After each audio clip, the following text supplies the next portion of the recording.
Hello, everyone, and welcome back for another episode of the Outdoor Adventure Series podcast. This is your host, Howard Fox. The Outdoor Adventure Series celebrates individuals and families, businesses, and organizations that seek out and promote the exploration, stewardship, and enjoyment of the great outdoors. Our guest today is Kevin Belanger. Kevin is the Great American Rail Trail Project Manager for the Rails-to-Trail Conservancy. The Rails-to-Trail Conservancy was founded in 1986. Its mission is to build a nation connected by trails. They are reimagining public spaces to create safe ways for everyone to walk, bike, and be active outdoors. Kevin, it's a pleasure to have you on the Outdoor Adventure Series podcast. Welcome. Yeah, thanks, Howard. Great to be here. You know, Kevin, and for our listeners, behind Kevin is this beautiful work of art. It's a really nice bike hanging from its wall.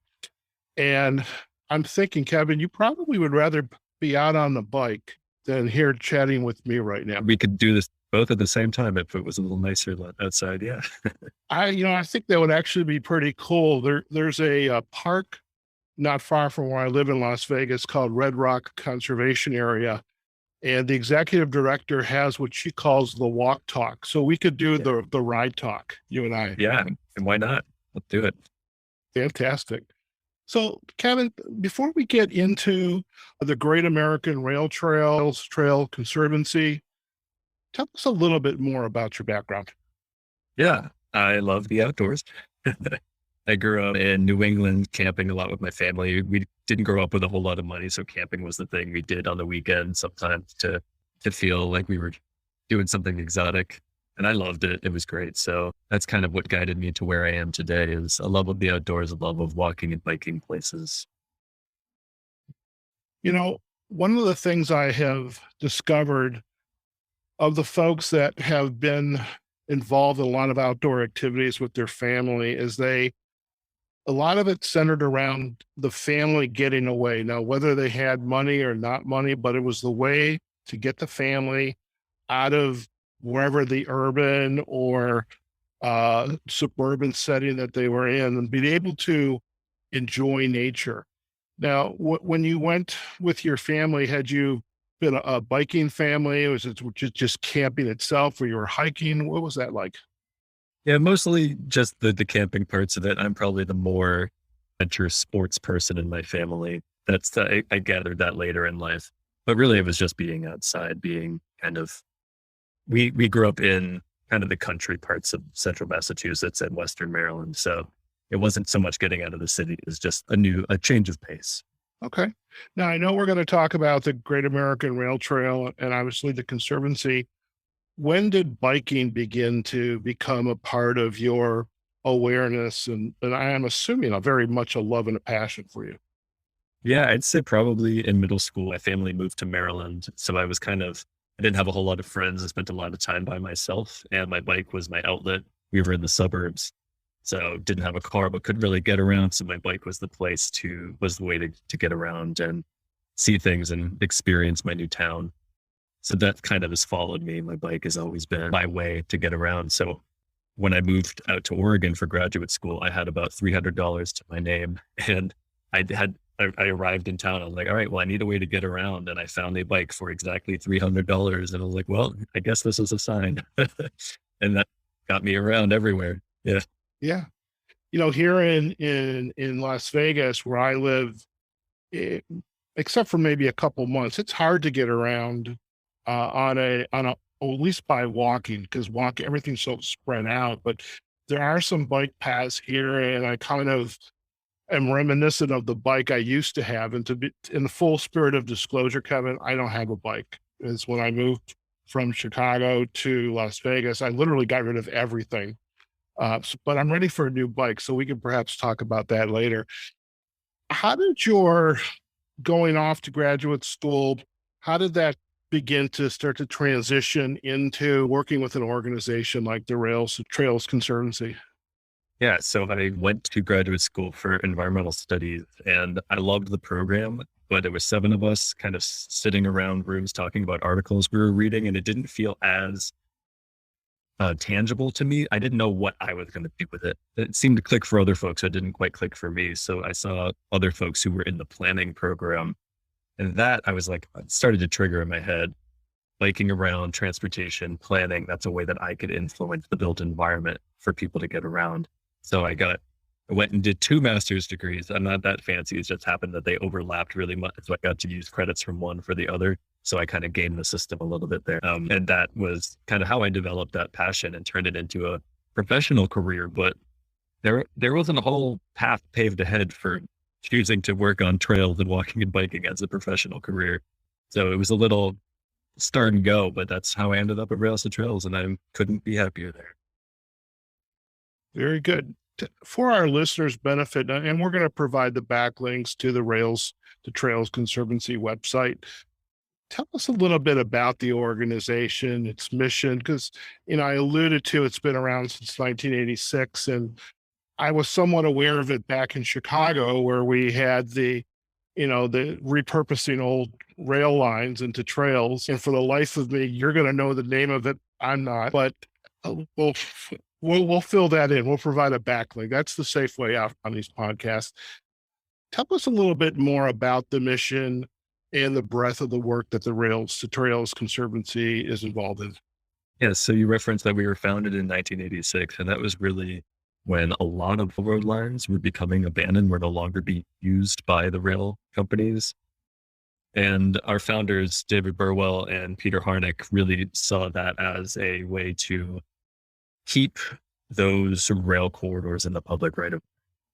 And why they were so important is because rail lines could only go up to a certain grade in slope, because they couldn't push farther than that. So about 3.5% roughly or so, which isn't that big of a grade, but when you're walking it, you can feel much higher than that.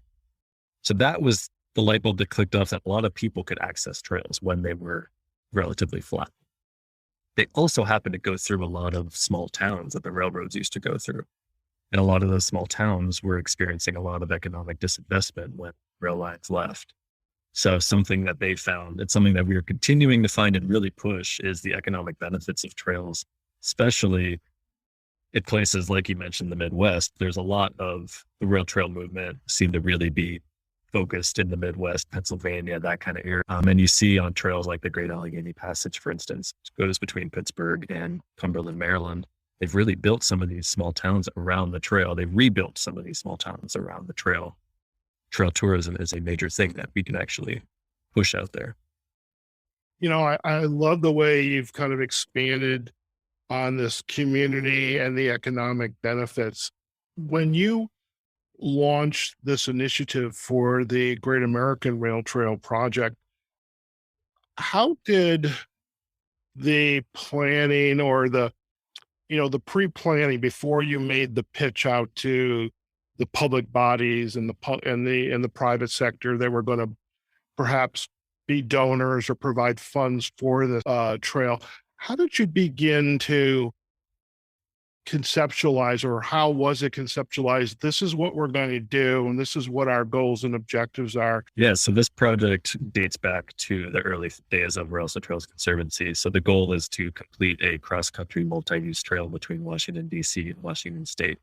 It'll be about 3,700 miles when it's done, and therefore somebody could walk or bike across the entire country. Right now, there's just over 2,000 miles completed, and there's several places where there's large segments that you could go out now and bike or walk and enjoy the open segments of trail. But over the years before we launched that in 2019, my colleague Marianne Fowler likes to tell a story of a big map we had printed on the wall well before my time. And every time a new trail would come online, we put a pin in the map. And over time, you could start to see several routes across the country forming themselves a little bit. But our mission was to wait until a number of routes were over 50% complete on their own, so that when we put in our energies and our momentum behind the project, we knew that there was viability behind it. So roughly when I started in 2016, we did an analysis of some routes, determined that it was go time. And then that really triggered hundreds of conversations with people at the state, local levels. Really, we see these as 12 cross-state trails. We want each state to have ownership of the trail that goes through their states. So we needed to get some buy-in, and that involves a lot of travel. So before COVID, I was on the road at least 1 week out of every month, sometimes two. And I love that part of the job. I got to see a lot of cool places I've never been. It stayed at some very interesting hotels. I got to see some cool wildlife, meet a lot of really great people. So that's how we've got to where we are right now. Had you been hoping for a project like this when it was I mean, it was conceptualized way back when, before you started with the Conservancy, but now you're in the Conservancy. This project is now taking off. Is this something you had your eye on? Was it, oh, I want to work on that? How did you begin to get involved? Because this, as a project manager, there's a lot of moving parts going on right now. Yeah, this was never something I could have thought that I would work on in my life. It's way bigger than anything I ever thought I'd be working on. Before I started at Rails-to-Trails, I was working at a local government outside of DC as the bicycle and pedestrian coordinator. And that was cool. I got to really cut my teeth at a local level working within a city government, but I wanted to expand a little bit beyond that. This job came open and it was a trail planner job when I first started. In my first interview, we talked about the various plans and maps and studies I'd be doing. And then they threw in, by the way, we're considering doing this cross-country trail. So we might send you to Wyoming in a few months to kind of help fact check on the ground. But that might be a small part of your job. Well, here we are 5.5 years later, and it's my full-time gig. So it makes it that we've made it this far. That's pretty sweet. It's also well beyond just me. I'm the project manager getting to work on it full time, but we have a whole team behind the project in our communications, our policy team, our fundraising and development team. It's a whole matrixed approach, we call it. It's really fun to get to work on it with everybody. Since you brought up the word team, and you had this matrix team, you mentioned a couple of the roles, but talk to me more, and for our listeners, a little bit more about the breadth of this team, or what types of skill sets and roles are involved with helping to make this a reality. Yeah, so I come at it from the trail development perspective. My major goals are filling in the gaps in the route across the country. We still have 1,700 plus miles to go. And that's working with all the folks on the ground who actually build and develop and maintain trails. But on our team, we also have, very importantly, our policy team, which is a major reason why we are located here in DC, is because we would not be nearly as far as we are in the trail movement if we did not have the federal funding for trails that we have systematically created and protected over time through various transportation authorization bills. Most recently, the bipartisan infrastructure law reauthorized the transportation alternatives program and added an additional roughly 70% on top of that. And that's money that each state gets, and then local jurisdictions apply for that money every year to build and maintain trails. There's also the Recreational Trails program. And right now there's also the RAISE program, which used to be called Tiger and Build, which we're hoping to get more money for active transportation and those major big dollar projects. So our policy team advocates for that, works on that on the national and state levels.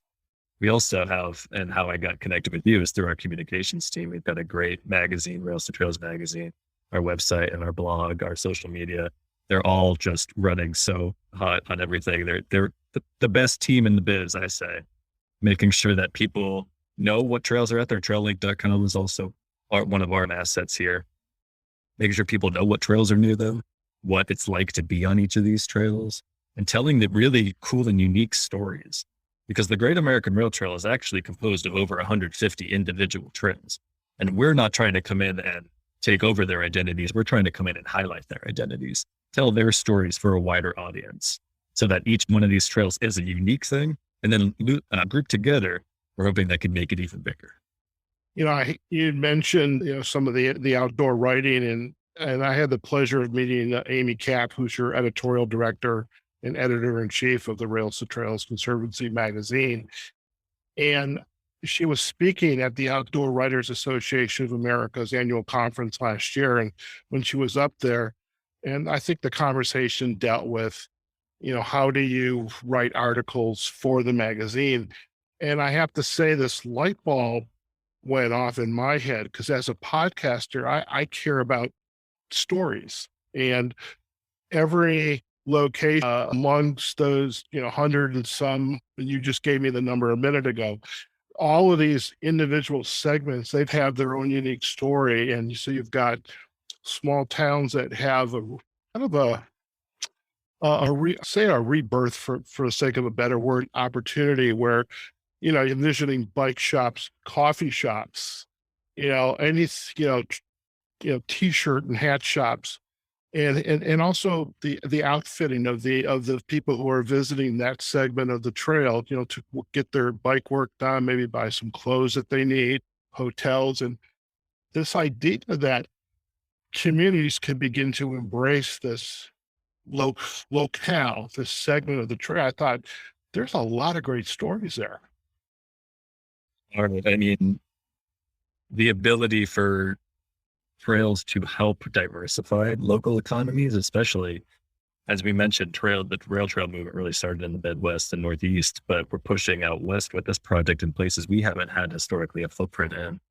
It's really fun to see light bulbs go off when I'm having conversations with folks in Wyoming and Montana, not flat states by any means. So it's harder for us to find the good corridors to go through.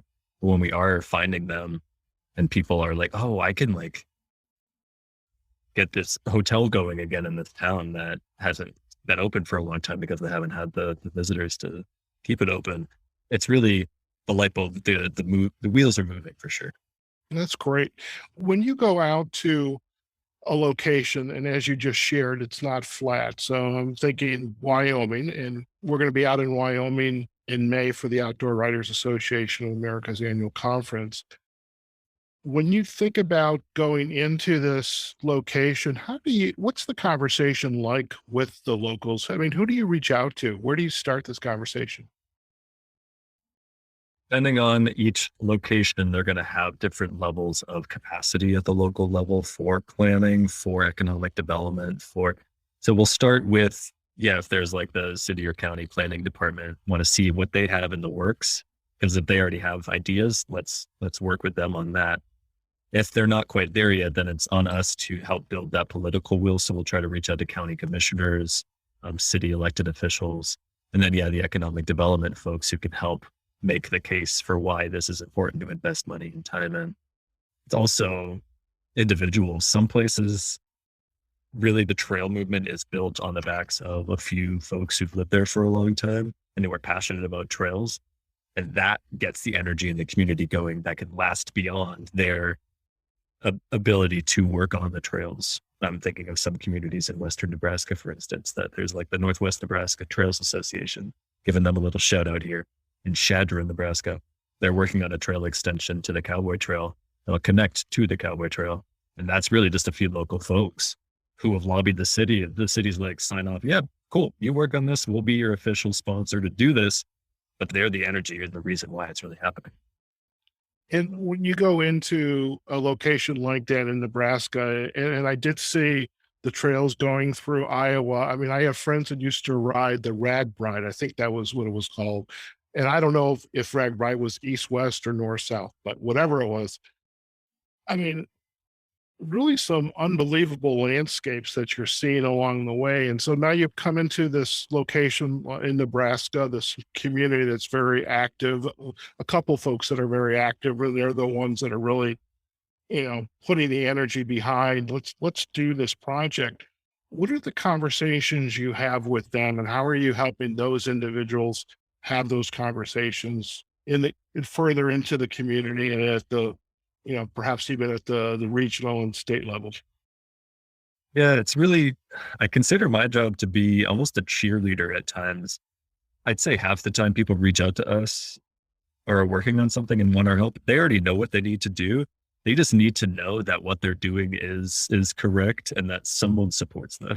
So half the time I feel like my job is just, you got this. Keep going. It's not going to be easy. It's not going to get done tomorrow, but you're talking to the right people. Here's how you apply for the funding. So we provide technical assistance on that national and state funding levels, always providing letters of support for those. And we actually, this past year, we saw the greatest dollar figures attached to trails along this project since we started, which was fantastic, especially during the pandemic. We've seen a lot more people on trails, which has been one of the few good things to come out of the pandemic was a renewed interest in walking and biking outside. So let's capitalize on that and make sure people invest in that. When you're on these segments of the trails that are completed, do you, for example, find yourself, okay, this to me is a 20-mile bike ride, or do you plan on perhaps doing bike and overnighting with the bike? And because I'm curious how others will also be using this trail. That's a great question because there's no one right way to use it, right? And the majority of people who do use sections of the Great American Rail Trail are people who live in the community. They're the ones it's their trail that they're going to go on every morning or on the weekends with their families or with their dogs. The thing is, for the visitors like myself, you get to choose. I know already some people are going across the country even before it's done. And they're the ones who have to figure out how they're going to connect on the roads. And that's their problem. Not problem. That's their challenge to work with, because we want them to find the roads that are most comfortable for them. But for me personally, I've actually done I did Pittsburgh to DC a few years ago. If you haven't heard of that, it's the Great Allegheny Passage and the C&O Canal. It's about 350 miles. That's fully off-road. You're not touching a road for that. And my friend and I did it during the summer in 2020. So we weren't comfortable staying in hotels yet because of the pandemic. So we hammock camped the whole way. And that was a lot of fun. That took us about 7 days to do that. And this summer, I'm actually doing the Ohio to Erie Trail in June with that same friend. We caught the bug now, of course. So we'll be out there. But then some people, they're planning on doing just an overnight here, a day trip here, and that's great. We support all of that kind of ride and walking, other active transportation. I love that. I love that. You shared a couple anecdotes from, the organization and the folks in Nebraska. Any other stories that jump out at you? I mean, perhaps, I love the hero's journey. I mean, they know they want something, they need something, they don't know how to get it done. And here's, the Conservancy, your help, others on your team helping them. And I'm curious about the story that they went through, and all of a sudden, wow, I didn't know we could accomplish this. And thank you so much. Any kind of stories like that?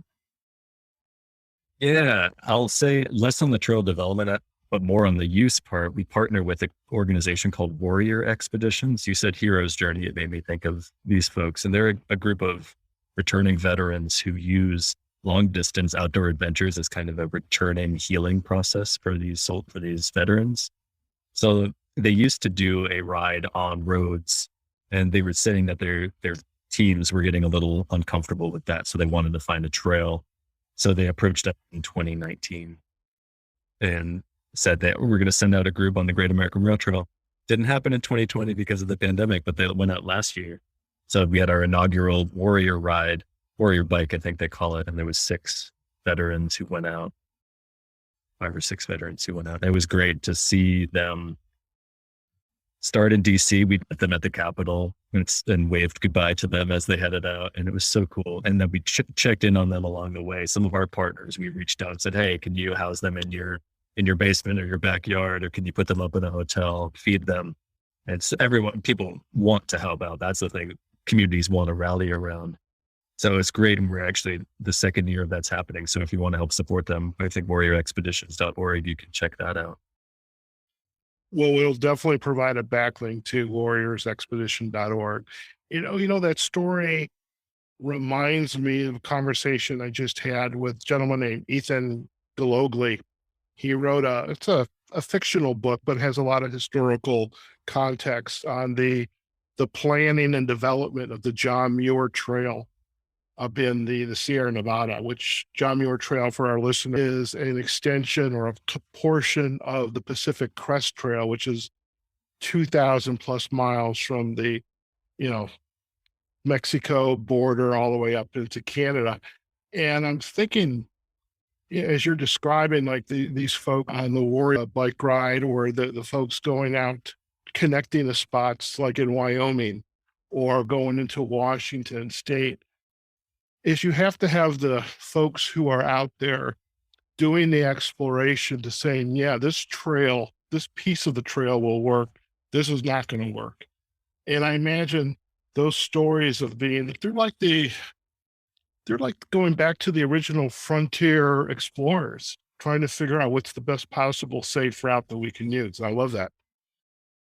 Yeah, it's fun to watch the process of people planning trips for long distances or short distances. I also wanted to highlight, if I have a moment, to share an interesting story. For some reason, Western Nebraska keeps popping out at me, but there's a group with the Northern Cheyenne Indian tribe. They are working on a trail outside of Shadra, Nebraska. They're calling it a healing trail. And that's where their reservation and their ancestors come from, like the Montana area up there. And they were taken down south forcibly with a lot of other Native Americans who were forced down there.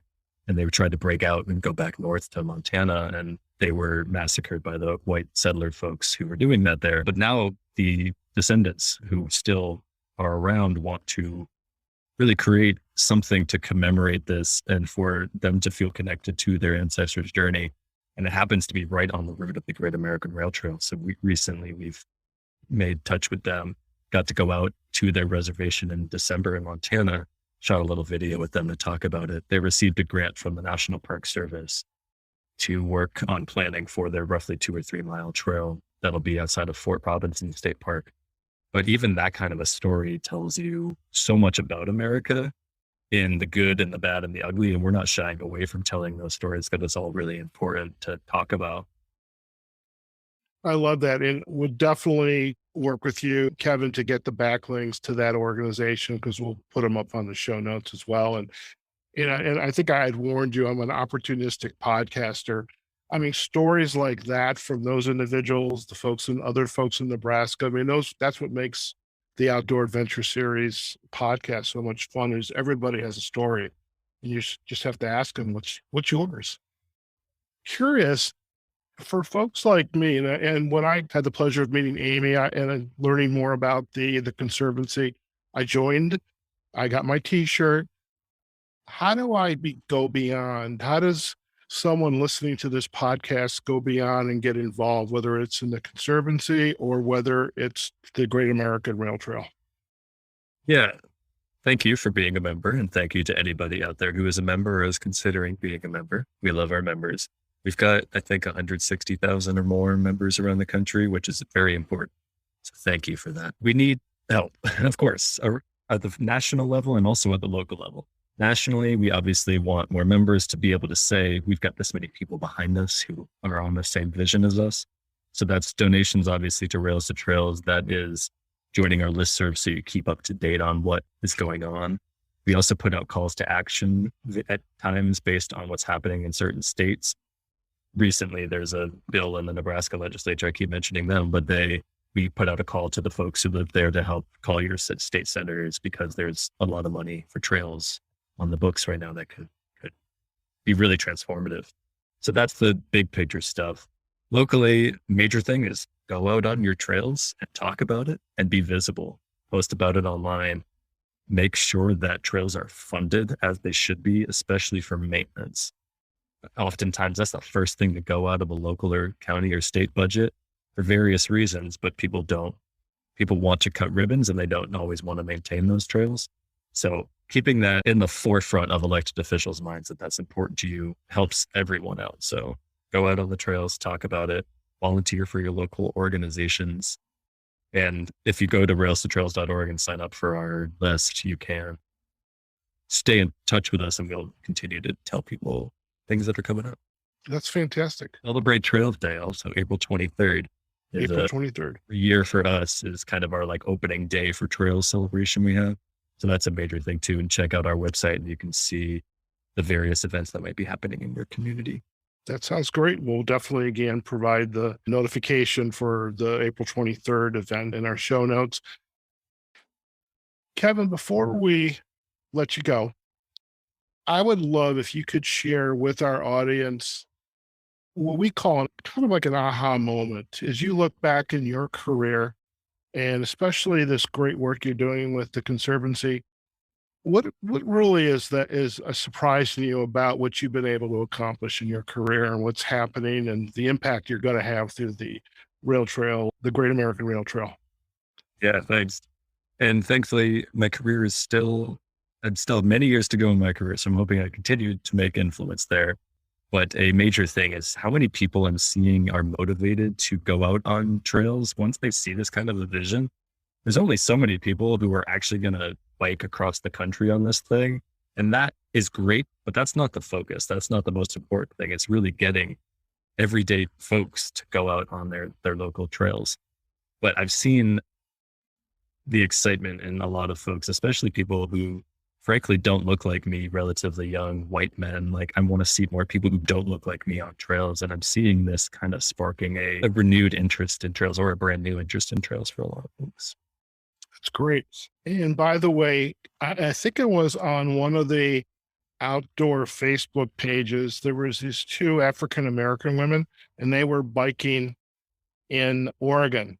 And I think they were going up a lot of hills and backcountry trails, but I was thinking, those are the kinds of stories that people care about, people that don't look just like me. And I love those kinds of stories because, and as we've alluded to COVID a couple times. I mean, coming out here to Nevada, I couldn't think of a better place to be. If I'm going to get cooped up in my home doing my work, at least I can get out to the desert. And for someone like yourself, you get out onto the bike trail. It's you and your bike and the trail. That's it. Yeah, and I was cooped up in the middle of Washington, D.C., but I felt like that was a great place for me to be because I had access to a world-class trail system that I could go out on every day and feel comfortable and safe from COVID because I was outside, and also from traffic because I was on trails. Yes, definitely. I appreciate the traffic bit. There's nothing worse than being on a bike or running or walking when you're next to traffic. So I love that. Before we head out and get all the website and social site information, any other insight to go that you would like to share with our listeners and leave them? Could be a quote, a piece of advice, a book. What's your insight to go for our listeners, Kevin? Yeah, thinking about this question, I'm brought back to my planning school because we learned a lot of like technical things about planning documents, project management, all that, which is very important. But what I feel like I didn't learn a lot, and it's hard to learn, is just how important cultivating relationships is, especially in a job like this. I'd say a significant percentage of my job is developing relationships with people, talking to people, creating connection, creating trust, because we're only moving at the speed of trust in these relationships to make things happen. So that's why I had to be on the road a lot. That's why it's important to talk to folks, because they're not going to buy into your vision if they don't feel like they've been given the respect to develop personal and organizational relationships. So that all the times that I'm having an adult beverage with someone after a long day of looking at trails or going to a community meeting, you feel like sometimes those are just shooting the breeze, having fun, but then you're like, oh, because I made that connection with them, I'm able to then 2 years down the road call and say, hey, we want to work with you on this. And they're going to pick up. And that's important. And that is nothing to sneeze. I'm totally on board with that. It is a fantastic insight to go. Even like this podcast, I never would have met you through Amy. I met Amy through the Outdoor Writers Association of America, and everything just snowballs, and it's building relationships, people that you might not have necessarily met if you just stayed in your sandbox, and that was it. It's wonderful. Sure. Hey, before we head out, if our listeners would like to learn more about you, the Rails-to-Trail Conservancy, the Great American Trail, where's the best places for them to go? Yeah, we've got so much content on our website, rails2trails.org. It's the overview website of everything we do at Rails to Trails. If you want to check out the Great American Rail Trail specifically, you can go to rails2trails.org/Great American Rail Trail. See all the stuff there. Finding out about trails in your area, traillink.com is also one of our websites, and that's huge. Become a member there if you want to check all that stuff out. It's a glut of amazing information. I use it personally myself anytime I'm in a new town.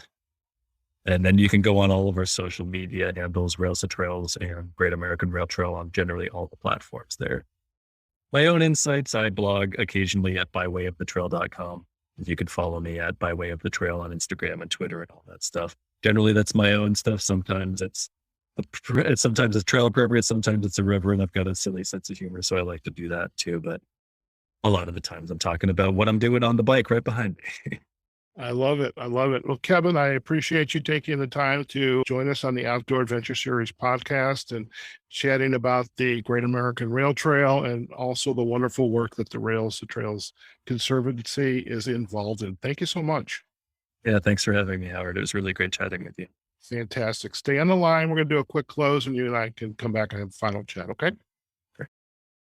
Okay, folks, we have just been chatting with Kevin Belanger. Kevin is the Great American Rail Trail Project Manager for the Rails-to-Trails Conservancy.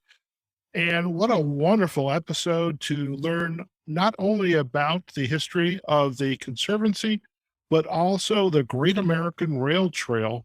This vision, almost since day one, to connect the country via multi-use trails across 12 states and Washington, D.C. What a fantastic vision. And really, within the past couple of years, really beginning to see the interest and support financially and local amongst the various groups and the communities and at the state level to see this initiative become a reality. It's a wonderful adventure. And, you know, coming to Las Vegas from Chicago, Illinois, I remember the Prairie Path Trail, and I have to say, in all honesty, I did not go on it, and it's my loss. But now, just kind of hearing Kevin chat about the Great American Rail Trail and the various places and the people, the communities are being impacted positively by this kind of initiative. Now of the peace of mind that I want to go and visit these trails and rent a bike and get on them. If it's not only for a mile or two or 10 miles, but just to get out there and experience communities across this country. If you would like to learn more about the Rails-to-Trails Conservancy, do visit their website at rails-to-trails.org. You can also learn more about the Great American Rail Trail, and that is linked off of the rails-to-trails.org website. We'll provide that link as well. Kevin also mentioned the trail maps and guides for biking and running trails that are available at traillink.com. That's affiliated with the Rails-to-Trails Conservancy. We also have the Facebook pages, Instagram pages, which we're going to provide the backlinks to, as well as to Kevin's Instagram page by way of the trail. If you enjoyed today's episode, do let us know. You can find us on the Outdoor Adventure Series podcast on our website, so outdooradventureseries.com. You can also find us on LinkedIn and on Facebook at our Outdoor Adventure Series pages. We are also on all of the major podcasting platforms: Apple Podcasts, Google Podcasts, Amazon Music, Audible, Spotify, and many others. Okay, folks, wherever you are, whatever you're doing, go out there, have a phenomenal day, and we will see you on a future episode of the Outdoor Adventure Series podcast. Take care now.